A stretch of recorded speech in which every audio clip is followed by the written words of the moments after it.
ഉരുൾപൊട്ടലിൻ്റെ ഭീകരത അനുഭവിച്ച മറ്റൊരു പ്രദേശമാണ് നമ്മുടെ കോഴിക്കോട് ജില്ലയിലെ വിലങ്ങാട്.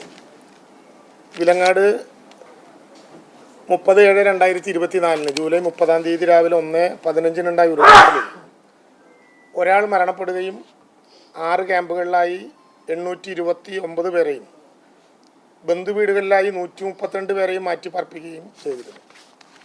അവിടെ വിലങ്ങാടിലെ ദുരന്തബാധിത പ്രദേശങ്ങൾ നമ്മുടെ സംസ്ഥാനത്തെ മുഖ്യമന്ത്രിയുടെ നിർദ്ദേശപ്രകാരം വിവിധ വിഭാഗങ്ങളിൽപ്പെട്ട വിവിധ വകുപ്പുകളുടെ ചുമതലക്കാരായിട്ടുള്ള ഞങ്ങൾ 6 മന്ത്രിമാർ നേരിട്ട് അവിടെ പങ്കെടുക്കുകയും ചെയ്തിരുന്നു. ജില്ലയിലെ ചുമതലക്കാരനായിട്ടുള്ള മന്ത്രി മുഹമ്മദ് റിയാസിൻ്റെ നേതൃത്വത്തിലും ഞാൻ പങ്കെടുത്തും പ്രിയപ്പെട്ട AK ശശീന്ദ്രൻ മിനിസ്റ്റർ പങ്കെടുത്തുമൊക്കെ വിവിധങ്ങളായ യോഗങ്ങൾ ഉദ്യോഗസ്ഥ തലത്തിൽ സംഘടിപ്പിക്കുകയും ചെയ്തിരുന്നു.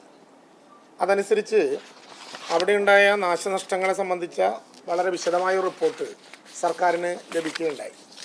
സ്വാഭാവികമായിട്ടും തൊട്ടപ്പുറത്തുള്ള ചൂരൽമലയിലെ ദുരന്ത മേഖലയിൽ കൂടി ഒരേ സമയം കാര്യങ്ങൾ കൈകാര്യം ചെയ്യണം എന്നിരിക്കുകയും എല്ലാ വിധത്തിലുള്ള സൗകര്യങ്ങളോടും കൂടി തന്നെ വളരെ ശാസ്ത്രീയമായിട്ടുള്ള പഠനം ഉൾപ്പെടെ വിലങ്ങാട് സംഘടിപ്പിക്കാൻ ഈ കാലയളവിൽ നമുക്ക് സാധിച്ചിട്ടുണ്ട്.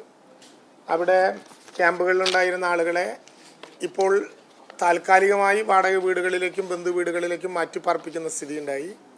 ഒരു ദിവസം മുമ്പ് പ്രസ്തുത പ്രദേശത്ത് വീണ്ടും വലിയ മഴവെള്ളപ്പാച്ചിലുണ്ടായപ്പോഴും ആവശ്യമായ വിധത്തിൽ ഇടപെട്ട് ജില്ലാ ഭരണകൂടവും MLAയും ജനപ്രതിനിധികളും എല്ലാം ചേർന്ന് ബഹുമാനപ്പെട്ട മന്ത്രിയുടെ പൂർണ്ണമായിട്ടുള്ള നിരീക്ഷണത്തിൻ്റെയും നിർദ്ദേശത്തിൻ്റെയും അടിസ്ഥാനത്തിൽ ആ കാര്യങ്ങളും നിർവഹിക്കാൻ കഴിഞ്ഞിട്ടുണ്ട്. അതനുസരിച്ച് നമ്മുടെ ക്യാബിനറ്റ് വളരെ പ്രധാനപ്പെട്ട ചില തീരുമാനങ്ങൾ എടുത്തു ഇന്ന്.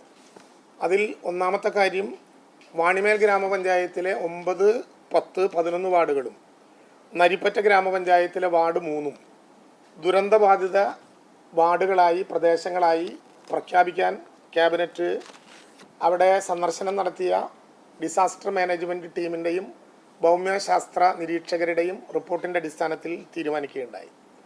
വയനാട് ജില്ലയിലെ മേപ്പാടി ഗ്രാമപഞ്ചായത്തിൽ ഉരുൾപൊട്ടൽ നാശനഷ്ടമുണ്ടായ കുടുംബങ്ങൾക്ക് നൽകിയിരുന്ന താൽക്കാലിക താമസത്തിനുള്ള വാടക, മരണപ്പെട്ടയാളുടെ നിയമപരമായ അവകാശികൾക്ക് STRFിൽ നിന്ന് പുറമെ CMDRFിൽ നിന്ന് കൊടുക്കുന്ന എക്സ്ഗ്രേഷ്യ ഉൾപ്പെടെ എല്ലാ ധനാശ്വാസവും ഇവിടെ വാണിമേൽ ഗ്രാമപഞ്ചായത്തിലെ 9, 10, 11 വാർഡുകളിലെയും നരിപ്പറ്റ ഗ്രാമപഞ്ചായത്തിലെ വാർഡ് 3ലെയും ദുരന്തബാധിതരായ ആളുകൾക്കും കുടുംബങ്ങൾക്കും നൽകാനും ഗവൺമെൻറ് തീരുമാനിച്ചിട്ടുണ്ട്.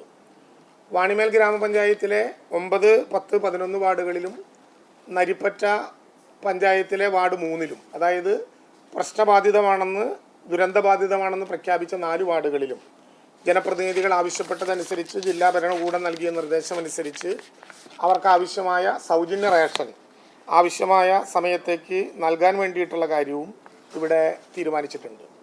സാധാരണ നിലയിൽ ഇവിടെ പറഞ്ഞതുപോലെ മേപ്പാടി ഗ്രാമപഞ്ചായത്തിലെ ചൂരൽമല നിവാസികൾക്ക് ദുരന്തബാധിതമായി പ്രഖ്യാപിക്കുമ്പോൾ ഉണ്ടായ എല്ലാ ധനാശ്വാസവും ലഭ്യമാക്കും എന്ന് പറഞ്ഞാൽ വളരെ കൃത്യതയോടുകൂടി ആ കാര്യങ്ങൾ നമുക്ക് ധാരണയുണ്ട്.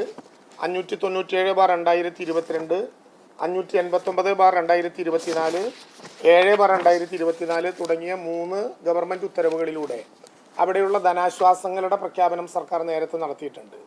അതായത് വാടക ഇനത്തിൽ വാടക വീടുകളിലേക്ക് മാറിയവർക്കും ബന്ധുവീടുകളിലേക്ക് പോകുന്നവർക്കും 6000 രൂപ വാടക എന്ന നിലയിൽ നിശ്ചയിച്ച് അത് നൽകാനുള്ള സഹായം, ഉരുൾപൊട്ടൽ ബാധിതരായ ആളുകൾക്ക് ഓരോ കുടുംബത്തിനും 10000 രൂപ എന്ന വിധത്തിൽ പ്രാഥമികമായിട്ടുള്ള ധനസഹായം, ജീവനോപാധി നഷ്ടപ്പെട്ട കുടുംബങ്ങൾക്ക് 300 രൂപ വീതം ഒരു കുടുംബത്തിലെ മുതിർന്ന 2 അംഗങ്ങൾക്കുൾപ്പെടെ നൽകാൻ തീരുമാനിക്കുന്ന ധനസഹായം ഉൾപ്പെടെയുള്ള കാര്യങ്ങൾ നമുക്ക് ഇതിൽ നൽകാൻ വേണ്ടി കഴിയുന്നതാണ്. അതോടൊപ്പം 7/2024 പറഞ്ഞതുപോലെ ഉരുൾപൊട്ടലിൽ മരണപ്പെട്ടവരുടെ ആശ്രിതർക്ക് ഇവിടെ ഇപ്പോൾ മാത്യു മാഷിന് മാത്രമേ മരണം ഉണ്ടായിട്ടുള്ളൂ. 4 ലക്ഷം STRFിൽ നിന്ന് പുറമെ 2 ലക്ഷം CMDRFിൽ നിന്നുകൂടി അനുവദിക്കാനുള്ള തീരുമാനം അവർക്ക് നിലനിൽക്കും.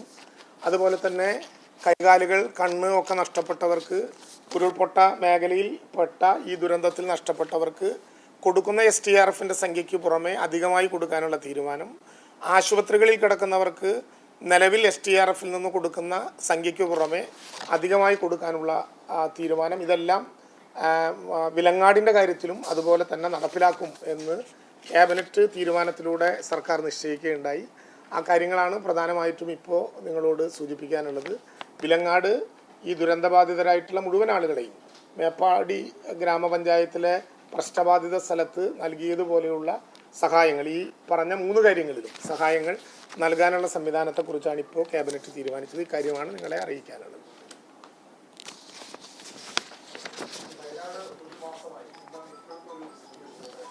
വിലങ്ങാട് കഴിഞ്ഞോ? വിലങ്ങാടൊന്ന് തീർത്തിട്ട്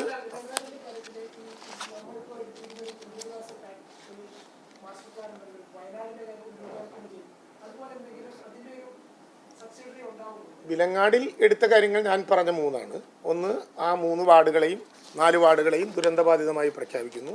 ആ 4 വാർഡുകളിലെയും ദുരന്തബാധിതർക്ക് മേപ്പാടി ഗ്രാമപഞ്ചായത്തിലെ ചൂരൽമലയിൽ ഉണ്ടായപ്പോൾ പ്രഖ്യാപിച്ചതുപോലെയുള്ള ധനാശ്വാസങ്ങൾ നൽകുന്നു.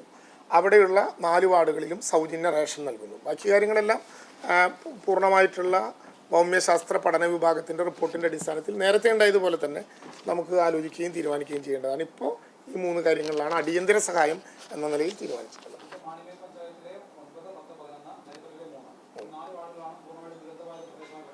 അതെ അതെ അതെ, ആ വാർഡുകളിൽ തന്നെയായിരിക്കും ഈ തുടർന്നുള്ള 2 പിന്നെ സഹായങ്ങൾ ലഭ്യമാവുകയും ചെയ്യും.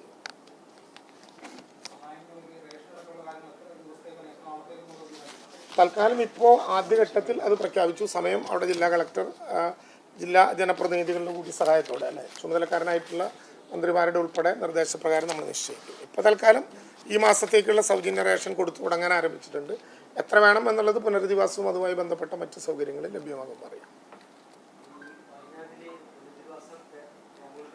ഞാനൊന്ന് വിലങ്ങാട് കഴിഞ്ഞാൽ വയനാട്ടിലേക്ക് വരാം, അല്ലേ? വയനാട് ആദ്യം അവിടുന്ന് തുടങ്ങിയത്. അതെ, അരുണ തുടങ്ങിയത്. ശരി, അപ്പോൾ വിലങ്ങാടിൽ ഈ കാര്യങ്ങൾ ഏതാണ്ട് മനസ്സിലായി എന്ന് വിചാരിക്കുന്നു. വയനാട്ടിൽ ചൂരൽമലയിൽ നമ്മൾ കാണേണ്ടത് വളരെ വേഗത്തിൽ, സാധാരണ നിലയിൽ ദുരന്തങ്ങൾ ഉണ്ടായാൽ 1, 2, 3 വർഷങ്ങൾ ദുരിതാശ്വാസ ക്യാമ്പുകളിൽ കിടക്കേണ്ടി വന്നവരുടെ ദുരിതത്തിൻ്റെ അനുഭവങ്ങളുള്ള കേരളത്തിൽ നമുക്ക് 1 മാസം പൂർത്തീകരിക്കുന്നതിന് മുമ്പ് താൽക്കാലികമായ പുനരധിവാസം സാധ്യമായി എന്നുള്ളതാണ് ഏറ്റവും പ്രധാനപ്പെട്ട കാര്യം. അതിൽ തന്നെ ഇനി ആശുപത്രികളിൽ താമസിക്കുന്നവർക്കാണ് ആശുപത്രി വിട്ടുവരുമ്പോൾ ഉള്ള താൽക്കാലിക പുനരധിവാസം ലഭ്യമാകേണ്ടത്. അവർക്കും ആവശ്യമായിട്ടുള്ള സേവനങ്ങൾ നൽകാൻ കഴിയുന്ന വിധത്തിൽ ആ പ്രവർത്തനങ്ങൾ മുന്നോട്ട് പോയിട്ടുണ്ട്. അടിയന്തരമായി നൽകേണ്ട ധനസഹായം 10,000 രൂപയാണ്. ഇപ്പോൾ നമുക്ക് അക്കൗണ്ട് നമ്പർ കിട്ടിയിട്ടുള്ള, കൃത്യതയോടുകൂടി വെരിഫൈ ചെയ്തിട്ടുള്ള 821 കുടുംബങ്ങൾക്ക് 10,000 രൂപ വരെയുള്ള താൽക്കാലിക സഹായം ഇപ്പോൾ ആദ്യഘട്ടത്തിൽ നമ്മൾ നിർവഹിച്ചിട്ടുണ്ട്. അവിടെ മരണപ്പെട്ടവരുടെ ആശ്രിതർക്ക് നൽകുന്ന ധനസഹായം 2 ലക്ഷം രൂപ CMDRF-ൽ നിന്നും 2 ലക്ഷം രൂപ PMNDRF-ൽ നിന്നും 4 ലക്ഷം രൂപ STRF-ൽ നിന്നും അങ്ങനെ 8 ലക്ഷം രൂപ 93 കുടുംബങ്ങൾക്ക് ഇതിനകം വിതരണം ചെയ്തിട്ടുണ്ട്. ആകെ 176 പേരാണ് ഈ വിധത്തിൽ ഐഡൻറ്റിഫൈഡ് ആയിട്ടുള്ള മരണം പ്രഖ്യാപിക്കപ്പെട്ടിട്ടുള്ളത്. അതിൽ 93 പേർക്ക് വിതരണം ചെയ്തിട്ടുണ്ട്. ബാക്കിയുള്ളവരിൽ 58 പേർ തുടരൻ അനന്തരാവകാശികൾ പൂർണ്ണമായും വാഷ് ഔട്ടാണ് എന്ന വിധത്തിൽ കാണപ്പെട്ട സംവിധാനങ്ങളാണ്. Fully washed their families 58. അതിനെ പിന്നെ വരുന്ന ബാക്കി 25 അത് നെക്സ്റ്റ് ഓഫ് കിൻ അനുസരിച്ച് തീരുമാനിക്കേണ്ടതാണ്. അതായത് നമ്മൾ ലീഗൽ ഹെയർ സർട്ടിഫിക്കറ്റ് കൊടുക്കുന്നതിന് പകരം നെക്സ്റ്റ് ഓഫ് കിൻ ആയി എടുക്കാം എന്ന് നമ്മൾ തീരുമാനിക്കുമ്പോൾ, നെക്സ്റ്റ് ഓഫ് കിന്നായി എടുക്കുമ്പോൾ ഏറ്റവും അടുത്ത ബന്ധു കഴിച്ചിട്ടേ അടുത്ത ആളെ എടുക്കാൻ പറ്റുള്ളൂ. അങ്ങനെ 25 പേർ നെക്സ്റ്റ് ഓഫ് കിൻ മിസ്ഡ് ആയിട്ടുണ്ട്. അതൊഴിച്ചാൽ ബാക്കി 176 പേരിൽ 93 പേർക്കും ഇപ്പോൾ നമുക്കത് വിതരണം ചെയ്യാൻ വേണ്ടി കഴിഞ്ഞിട്ടുണ്ട്. 8 ലക്ഷം രൂപ വീതം. പിന്നെ വരുന്ന ബുറൈൽ അസിസ്റ്റൻസ് ആണ്. അത് 173 കുടുംബങ്ങളിൽ, 176-ൽ 173 കുടുംബങ്ങൾക്കും അത് വിതരണം ചെയ്യാൻ നമുക്ക് ഈ കാലയളവിൽ സാധ്യമായിട്ടുണ്ട്. രേഖകൾ നഷ്ടപ്പെട്ട 1500-ഓളം പേർക്ക് വിവിധ തലത്തിൽ രേഖകൾ ലഭ്യമായിട്ടുണ്ട്. 543 കുടുംബങ്ങൾക്ക് വാടക എല്ലാ മാസവും 5-ാം തീയതി കൊടുക്കാൻ അവരുടെ അക്കൗണ്ടും ധാരണയും ഉണ്ടായിട്ടുണ്ട്. കുറച്ചുകൂടി ബാക്കിയിട്ടുണ്ട്. ആ പണികൾ നടന്ന് വരികയാണ്.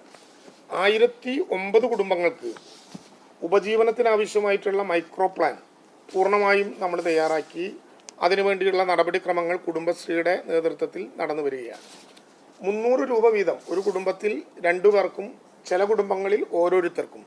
അതിപ്പോൾ 1342 വ്യക്തികൾ കൈപ്പറ്റിയിട്ടുണ്ട്. സ്വാഭാവികമായിട്ടും പുനരധിവാസത്തിന് ശേഷം ചെറിയ ചില പ്രയാസങ്ങൾ സ്വാഭാവികമായിട്ടും ഉണ്ടാകും.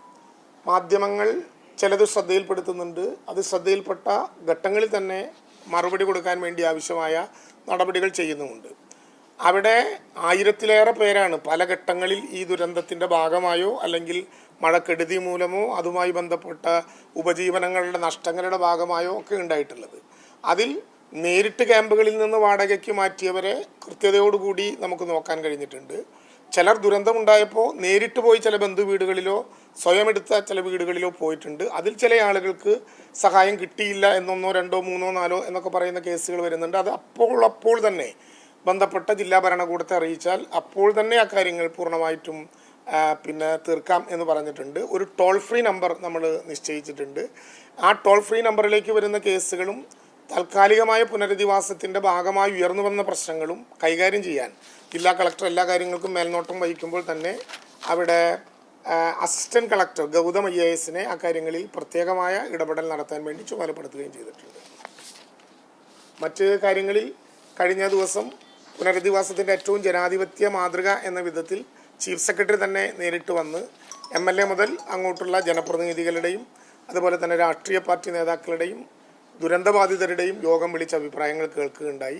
ഇന്ന് 4:30 മണിക്ക് ബഹുമാനപ്പെട്ട മുഖ്യമന്ത്രി സർവകക്ഷി യോഗം വിളിച്ചുകൊണ്ട് അക്കാര്യങ്ങളിൽ സർക്കാരിനുള്ള ആശയം പങ്കുവയ്ക്കുകയും അവരുടെ അഭിപ്രായങ്ങൾ കൂടി കേൾക്കുകയും ചെയ്തുകൊണ്ട് ഏറ്റവും ജനാധിപത്യപരവും ഏറ്റവും ജനകീയവുമായ എല്ലാവരെയും പങ്കാളികളാക്കിക്കൊണ്ടുള്ളൊരു പുനരധിവാസ പ്രവർത്തനങ്ങൾക്ക് നേതൃത്വം നൽകുന്നു. അക്കാര്യം പിന്നീട് മുഖ്യമന്ത്രി തന്നെ നിങ്ങളോട് വിശദീകരിക്കും.